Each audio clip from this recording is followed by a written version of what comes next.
కానీ రేవంత్ రెడ్డి గారు ఎంతసేపు ఎదుటి వాళ్ళ మీద బాడీ షేమింగ్, నువ్వు పొడుగెక్కున్నావు, నువ్వు అద్దాలు పెట్టుకున్నావు, ఏం చిల్లర మాటలు.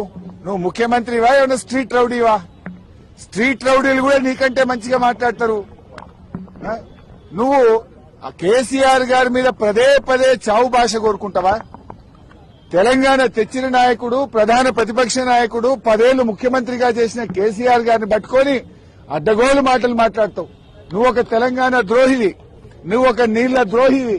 నువ్వు కేసీఆర్ గారి పట్ల అటువంటి భాష మాట్లాడడం చాలా తీవ్రంగా మేము ఖండిస్తా ఉన్నాం.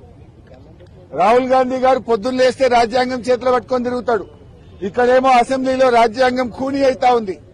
ప్రధాన ప్రతిపక్షానికి మైకే ఇవ్వడం లేదు.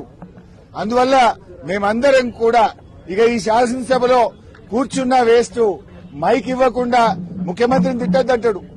స్పీకర్ గారు ఆన్ రికార్డ్ అక్కడ కూర్చొని మీరు ముఖ్యమంత్రి గారి మీద విమర్శ చేయొద్దు అంటాడు. అనొచ్చా అట్లా స్పీకర్?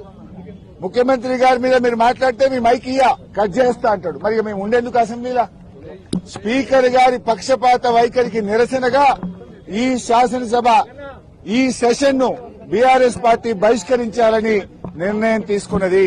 స్పీకర్ గారు